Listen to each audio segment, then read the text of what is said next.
Okay, just a note from my last comic book video here. I did also pick up X-Men issue number 7 variant edition with the Fantastic Four on it. I thought it was really neat, just with the death of whatever Fantastic Four member in issue 587. I haven't read that issue yet, so but I think I really know who it is. And when I get that comic book on the mail, I will have a little video on that. So, but yeah. So I just thought it was a really neat variant. Didn't cost me anything different, really. Just thought I'd show you guys that. I'm going to show you February 2nd's pickups that I got. Yeah, okay, so now onto the comic books. Some I read, some I haven't. Start with here, Invincible Iron Man 500.1. I've been told it's leading into what's coming up next for Iron Man in the next while. This is the first this is the first .1 issue by Marvel. I will be picking up other .1s, probably the first .1s of each series that comes out. Will be interesting to see what the .1 thing is all about. The one that I am most excited about is Amazing Spider-Man 654.1 and the new Venom. Again, I'm going to do a update video about kind of about that and about the new Venom. Okay, Wolverine the Best There Is, issue number 3. Haven't read it yet. Better cover. It's not as goofy as the other ones have been. Issue number 2 was slightly better. I don't know, it looks like there's going to be there's definitely a lot of blood. Maybe an overuse of it. It just looks the blood looks way too heavy, I think, and not really real. I mean, Wolverine, blood's okay in books, but if you're overdoing it, it just doesn't really fit. You're making it too overdone. You know, I think all this stuff, it's kind of overdone. I don't know. And the story, like I say, the slapstick goofiness. If you guys want to know more about Wolverine the Best There Is, I mean, after I read it, I'll talk to you about it. But yeah, I don't know. We'll see where this series really kind of goes and where it ends up. I'm still feeling, and I actually asked the guy there too, at this shop that I went to, you know, how have your sales been for Wolverine the Best There Is? This is actually the last copy on the stand, and he said, yeah, it's been terrible. The sales of this title have been terrible. So, fortunately, I think it is going to go down. It's going to be done, I think, after this first arc. Okay, Hulk issue number 29 with General Thunderbolt Ross. This Hulk, I've actually been enjoying reading Hulk more than I have been Incredible Hulks. Incredible Hulks has been neat, but I definitely have more fun. This is just a lot of great fun. You get the Hulk, you know, smash stuff, but it's just all around just a lot more fun.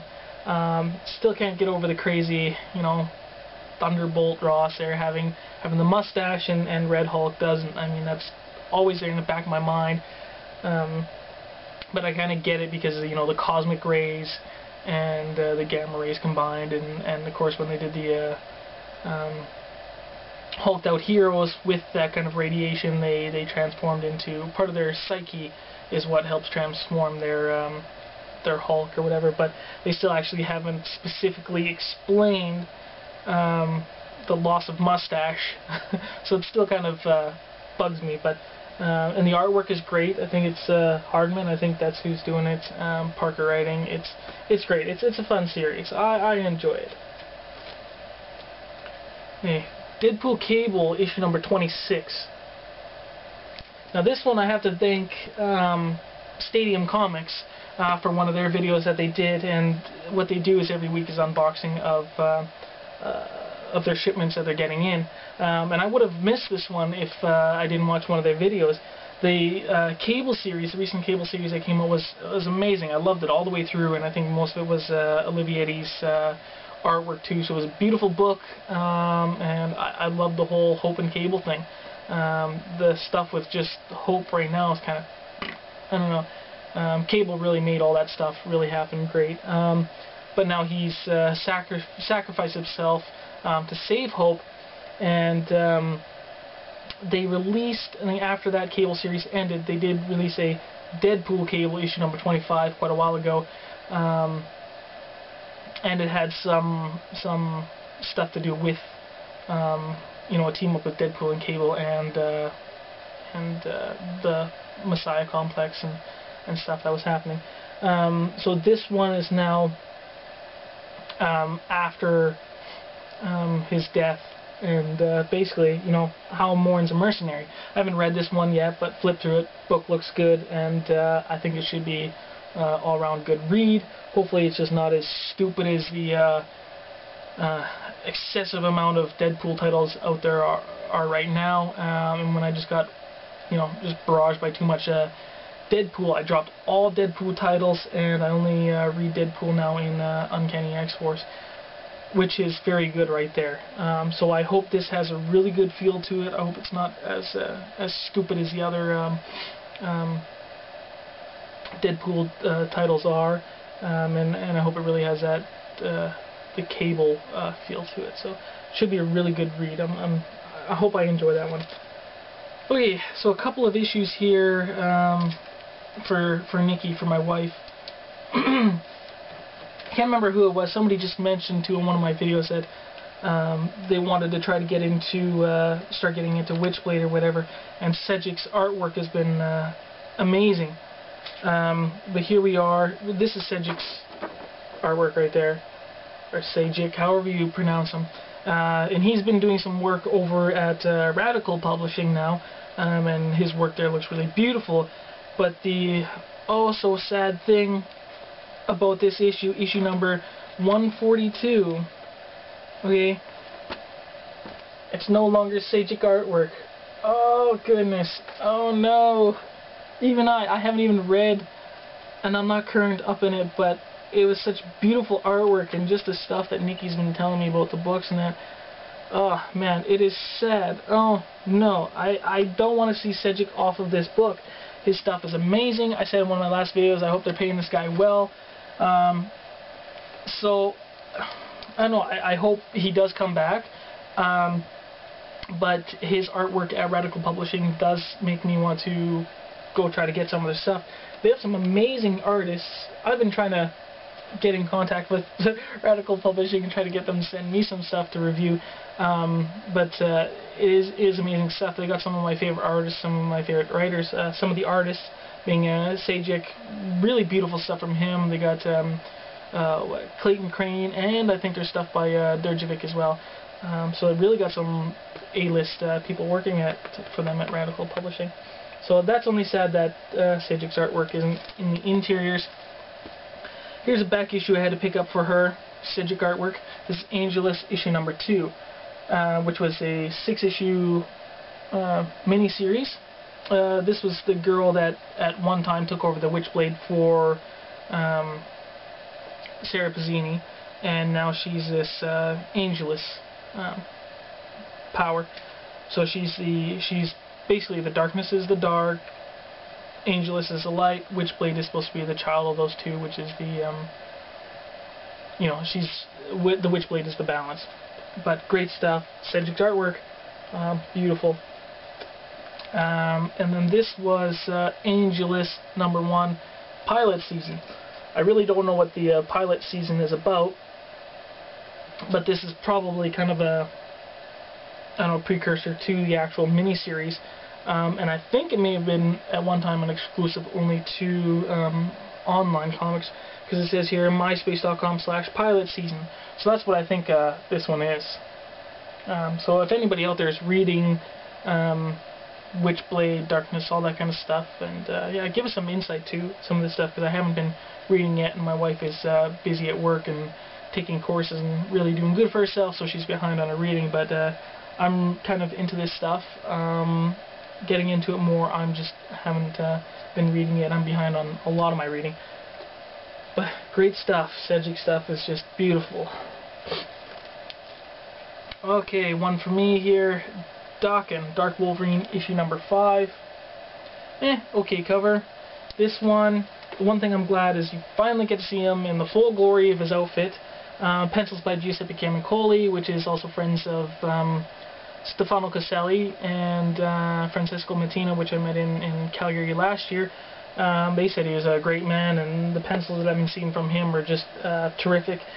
So basically in this one, he's trying to continue building his empire under this new persona, I guess.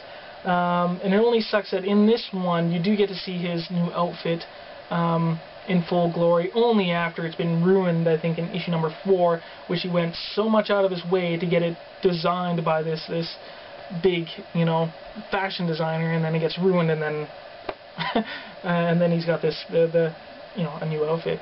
But anyways, in this one, he's supposedly wanting to help out Tiger, who is running kind of all of Madripoor, and Daken tells her that there's a bunch of these corrupt bankers, and they basically control monies coming in and out and crime stuff and whatnot, and they don't keep records.